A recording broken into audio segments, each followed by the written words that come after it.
Oh, it's nice to see you again after a long while. Good, good. You've been well? Good, good. Very good. How's tourism taking you? Well, it's really exciting. Did a very good performance 2018. Yeah. It's a 37% growth and a 31% revenue growth. So we crossed the line of 2 million.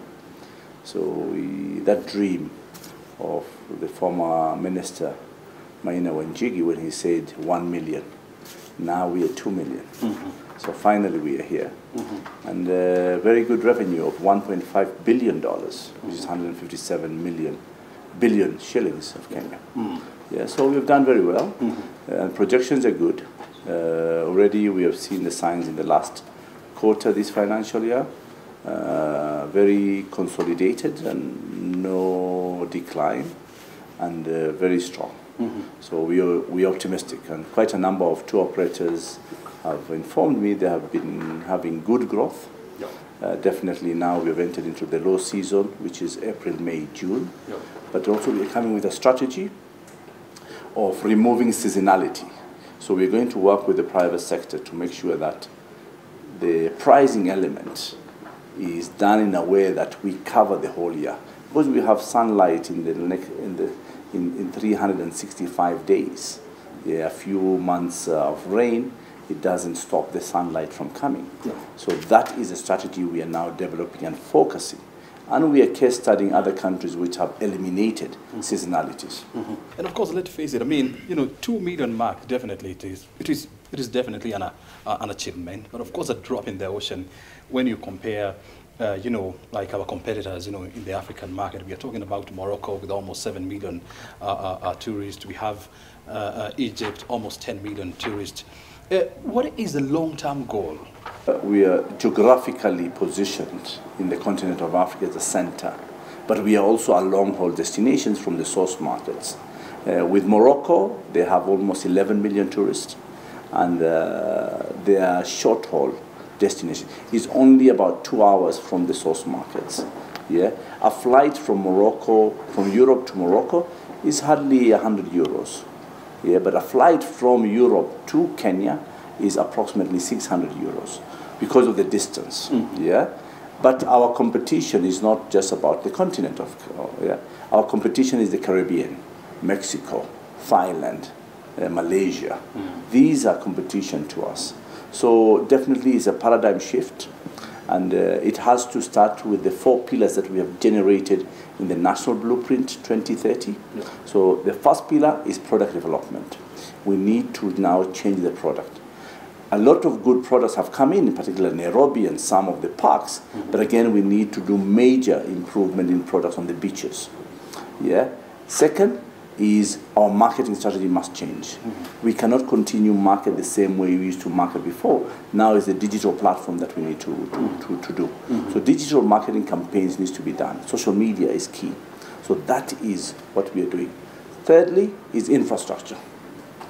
People cannot come with 7 hours to Kenya and then spend 3 hours from the airport to the city. Yeah. That infrastructure investment, and government is investing heavily now in infrastructure.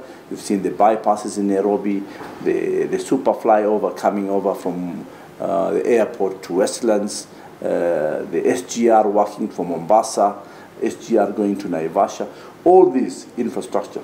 And then finally, number 4 is investment. We need to invest in different destinations. Mm. We need to open up the lake. We need to open the Rift Valley. I've just announced that government is going, the next financial year, going to appoint a consultant to come with a clear strategy, the Rift Valley tourism. So now we have, the beach strategy is ready, and now we are executing and rolling it out. Mm-hmm. The African safari as a safari product is ready. Now we are rolling it out. Now we are developing and formulating the Rift Valley strategy, mm-hmm. where it's not just about safari. It's about culture, it's about lakes, it's about scenery, it's about the place, the view, all that being incorporated. And then we'll come to the Western Circuit, where it takes us from the Mount Elgon region to Kakamega Forest to the Lake Victoria itself. Yeah. So these are strategies we are developing. So it's clear, and then we realign them with the development plans of the counties. and that is what we have as planned. Mm-hmm. Let's talk about the tourism agenda, and we know for sure that in the last almost 20 years, jobs generated by the tourism sector has almost stagnated to about 13%. What is the long-term goal to ensure that you push this forward, and of course also revenue from tourism? Can we do better than 150 billion shillings? Remember, we have been hit by security issues, terrorism attacks. We got attacked in 2013. We got attacked in 2015. Mm-hmm. Now we are in recovery. And the recovery has been phenomenal. Remember our best year, which was 2012, we only generated 99 billion shillings with 1.8 million tourists or visitors in the country. 2018, we have gone beyond that figure. So we have fully recovered now. The only thing that we have not recovered is the beach destination. We have increased the safari destination and went much higher, but the beach destination is 50% below recovery. And why is it? It's because of accessibility and airline accessibility. I'm talking about charters. Okay, we used to have almost 40 charters in Mombasa Airport. Now we only have 15 charters, Mombasa Airport. But because also charter business has gone down, we need to now come and bring in low-cost airlines. And let me tell you, countries like South Africa has done very well. And South Africa has done very well with low-cost airline, but also opened multiple hubs. They have Johannesburg as the international hub, but also they've opened Cape Town as the international hub. Morocco has done the same. Morocco has now also liberalized their open sky policy and encouraged low-cost airlines like EasyJet and Ryanair. And that's why they have a boom in their country. They have also introduced Arabia from Dubai, from Sharjah coming into Morocco. But also they have multiple hub of Marrakesh to be another international multiple hub. So these are the strategies they've developed, and we are yet to open up also ourselves in terms of accessibility and also interesting low-cost airline. Low-cost airline in closer to the source market, which is Morocco, Egypt, and the Mediterranean countries, is very visible because they are not long-haul destinations. They are mid-range destinations. Long-haul destinations like Mombasa or like Kenya, we will need the wide-bodied equipments to fly in. Yeah. And these are the strategies we are now putting in place and allowing even internal regional low-cost airline. I wish an airline, Jumbo Jet, can think beyond what they are doing now to be more efficient, more flexible, and more affordable. Then you will see already with Jumbo Jet and Safari Link coming in and competing, and Silverstone and Saks and 540, already the domestic market is benefiting out of these special deals to the beach destinations. Let's talk about beach tourism, and we know because of security-related challenges, beach tourism is almost dead in the archipelago of Lamu, and more so along the northern part of the coast.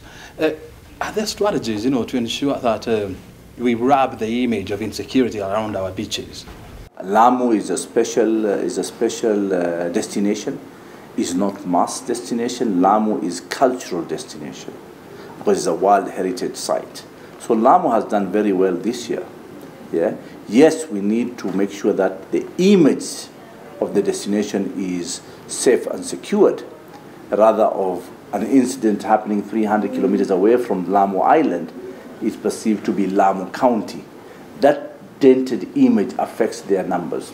But the North Coast has improved drastically because of the SGR. Mombasa, the Nairobi-Mombasa SGR is 5 hours by train, is affordable. Most of the hotels in Mombasa are full because of that. Again, the bypass, when it's going to be ready, is going also to complement Diani and the South Coast. So the recovery is encouraging on the beach. But definitely, it needs to be now from international destinations or source markets. That's why the issue of open sky policy in Mombasa is very important. Opening up Malindi For charters, again, expansion is very important, but also it's not just about direct flights coming in, it's how much it costs as well. Sometimes you'll get a direct flight from America to Nairobi cheaper than a direct flight from Nairobi to New York. So affordability is very crucial. You know, the recovery of the tourism sector was also hinged on you know, the proper functioning of the national carrier Kenya Airways, and we know that it has been going through financial turbulence. I want to hear from you, and there are suggestions, you know, from different quarters that we should fold up KQ. How would these impact tourism in Kenya? Well, first of all, KQ has done a great job for branding it as a pride of Africa and our national carrier. It has done very well previously. It has a lot of challenges now, and probably it's a high time KQ need to rethink about the model. It must be a flexible airline, both price-wise in terms of dynamic and also in terms of routes. Yeah, I think also KQ should be realigned to be a mode for marketing the destination. So, and we have seen other airlines, they market the destination first and not market the destination to be only a transit area. That model needs to be changed. So these are the, but I want to support KQ because KQ is very crucial for tourism. And any successful destination must have a very powerful and solid and strong airline. And that's why we should all support Kenya Airways, because it is the airline to bring growth in the sector. We know for sure that you know, after every 5 years, tourism in Kenya, you know, takes a nosedive. How do we plan to end these kind of cycles of bust and booms? Yes, it's unfortunate that every 5 years with our misbehavior in politics, we get a decline. And now the World Travel and Tourism Council Summit, which was held in Seville, Spain, the first challenge that a destination suffers from is not terrorism, is political instability. Any political instability in any destination, that destination will suffer. And my worry, the bickering even currently before the election 2022, it might affect our numbers. So that is my worry. Yeah? But so far, everything seems to be good. But if we continue aggressive bickering politically and there is no clear direction for 2022, we will have a challenge in our economy. The second thing is that because we misbehave during elections, it's a do or die event. I think we need to change elections not to be an event anymore, just to be a normal process of any day and any activity of this nation it can handle. And I think because we think getting the top position is life and death. And that needs to be removed from not only from political leaders, but the people themselves. Because political leaders is a reflection of the people.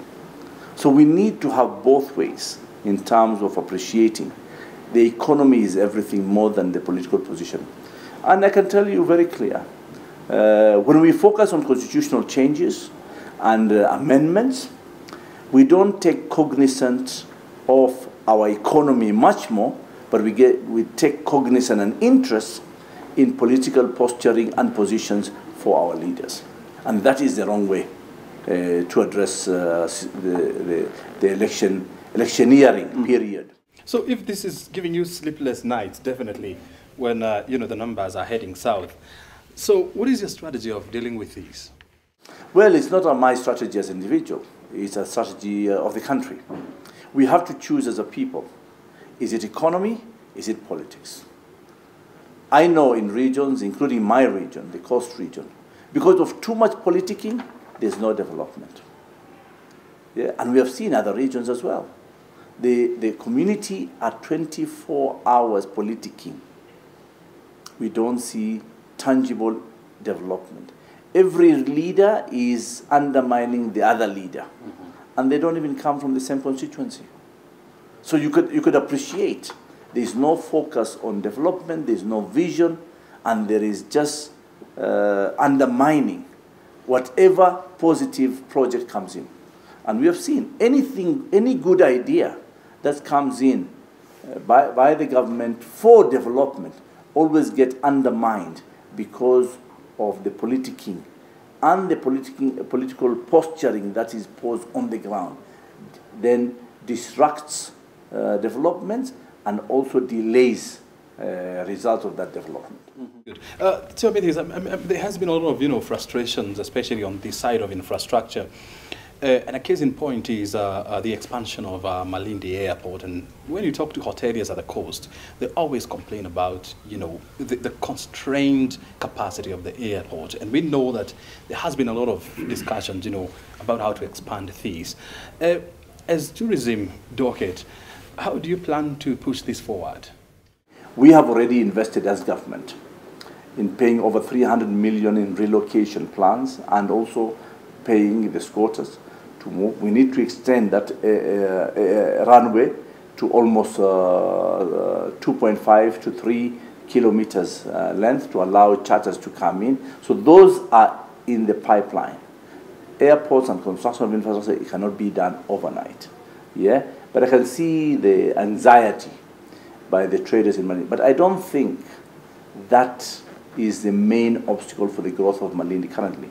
We need to invest into the product itself. It's easy to push blame that there is no airport, there is no this, but what are you doing? Mm-hmm. Those hoteliers and majority of hoteliers in Malindi need to up their games. A few of them have done that, and I can see you go to Tropical, Diamond, Malindi Diamond, or Dreams. Mm-hmm. They're doing well because they have invested. We cannot have a substandard product to sell to clientele. They have alternatives. And alternatives in Kenya is Diani. Alternative in the region is Zanzibar. So alternative international is Thailand and other Caribbeans. So yes, if we think it's just to put a blame, it's not going to help. And I am a champion for the beach destination because there is where we will have the volumes. We cannot sustain the volumes at the parks. We will sustain the volumes when there's mass tourism. And mass tourism is not necessarily cheap. Mm. Because all these countries that has overtaken us in terms of numbers is mass tourism. Mass tourism. Yeah? And then Morocco is mass tourism. Egypt is mass tourism. Thailand is mass tourism. Turkey is mass tourism. South Africa, with 11 million visitors, is mass tourism. So that is sustainable, and that is what we are targeting, to have a beach strategy where we will have more people in. And let me tell you, Brian, 10 tourists comes in is one job for me. So if we have to have more jobs, then it will be, we have to have more people coming in. And those people must come, either accessibility must be right, and it must be affordable, as I said. Tell me this. We've been talking about, boosting our cruise ship industry, and we know we have been underperforming. When we compare with a country like South Africa, the cruise ship terminal has been under construction, and the delays there are somehow frustrating. When do we plan to have the cruise ship terminal officially opened, and what are the numbers that are we targeting? Well, cruise ship is a more complex issue than just a terminal. And it's not just about being delayed. The cruise ship terminal is going to be ready by August this year. We are in the final stages. Kenya Port Authority is the one in charge into making sure that it's ready. And definitely, I'm optimistic it will be ready. Mm-hmm. The issue of numbers is about a circuit. The circuit that we are in is called the Indian Ocean Circuit, that involves Kenya, Seychelles, Zanzibar, Dar es Salaam, Mozambique, Durban, Mauritius. That is the Indian Ocean, and also Madagascar. That is the Indian Ocean Circuit. The problem of that circuit, it has security concerns, and that when you hear about the Somali pirates, affects the Indian Ocean. And that's why fewer cruise liners come in this region. But when they come, they must stop in Mombasa. But the problem is that to bring the cruise liners into this circuit, we have been attending jointly with Kenya Port Authority in the cruise ship convention Sea Trade Convention in Miami every March. So we try to interest. So our biggest selling point at the moment is that we are going to have a state-of-the-art cruise terminal. Our neighbors, they don't have it. None of them. Probably apart from Mauritius or Cape Town. Yeah, probably. But still, it's not just about a terminal. So we need to work with our neighbors and to the policing agencies on the Indian Ocean to make sure it is safe and secured for cruise liners to come here. But I'm optimistic. The minute the cruise terminal is ready, and already the Indian Ocean has become more safer than even before. So I hope that will help us. What is spoiling Masai Mara are two key things. Number one is overdevelopment in terms of too many lodges and tents, yeah, uncontrolled development. And I have got an undertaking from the governor. He's reining in that and taking action on those illegal tented camps. Number two is environment. And environment happened to be beyond Masai Mara. It has to be from the Mao Summit, where forestation is a long-term strategy. But definitely, we cannot have Masai Mara with the River Mara and it's dried up. Then the entire ecosystem will be affected. So yes, those are the key things. And then infrastructure to Masai Mara. We cannot sell a destination and then you go there and you have roads that are not good. They are dusty. They are not motorable. Yeah, I mean really, people have no time, and they cannot come in a destination where they spend 4 hours looking for a lion. People are totally impatient. The clientele have changed to the millennials who are totally impatient and they want to move to the next exciting destination. We are now finally coming with a convention bureau, the National Convention Bureau. That will be a bureau where they can go and market and bid for big conferences into Nairobi. The second is building the infrastructure and investing. So government is investing almost 800 million Kenya shilling for a prefab project at the Commercial grounds at the KICC. Why KICC? Why not at Bomas? KICC is where the CBD is. And the minute you relocate that business outside the CBD, you're going to kill the economy of the CBD. And that's not our intention. We want to start with the CBD, and that's why we're investing this amount of money. We're going to have a 15,000 capacity over conference spaces, and then also refurbish server room and the other rooms that are there in KICC. And this project is going to start somewhere in June, July. We'll be ready by December, and then we will start refurbishing the old building early next year so that the entire project can be ready. When that is ready, we will have almost 30,000 sitting capacity of space available for MICE. That is a huge capacity. That will help us to mitigate the occupancy rates in Nairobi. And remember, we want to develop Nairobi as a destination, not as a transit city. So that is our key strategy. And then from there, we're going to move to Mombasa. That will be our priority because we want to boost numbers on the beaches, and that will be done. Then we'll see the opportunity where we can attract a PPP project under Bomas. But our worry, if we move the convention center into Bomas, we are going to kill the economy in the CBD. And that's not our intention. Our intention is to first feel the need in the CBD and then move out from the CBD. Very good. And what are the plans for Naivasha?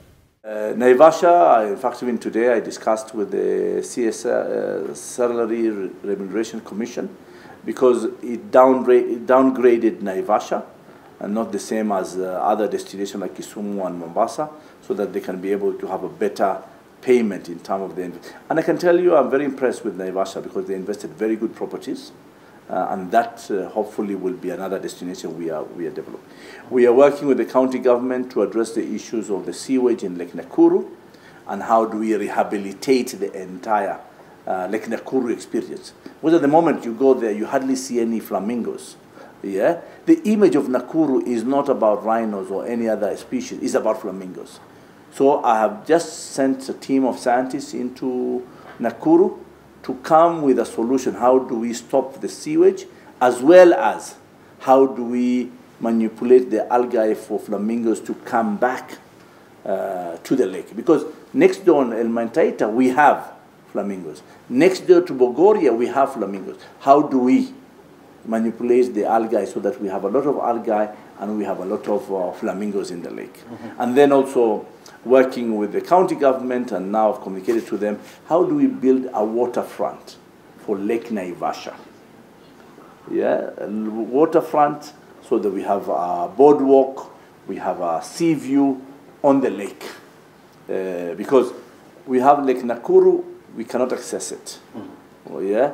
We have Lake Naivasha, again, all taken over by flower farms and hotels. How do we get a public access where people will be able to be closer to the water in Lake Naivasha? And that's exactly what we are developing.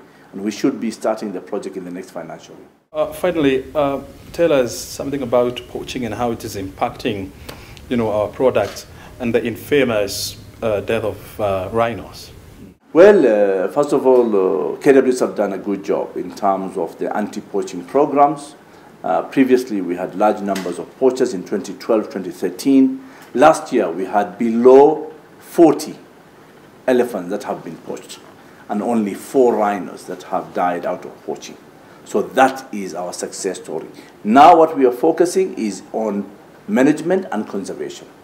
Because also we've realized that during the drought season, we lose much more elephants than when they are poached, but by drought and climate change. So we need to now manipulate again in terms of water, availability, forage, so that we don't get death of the big mammals because of the of climate change. So those are the issues which we are addressing very clear.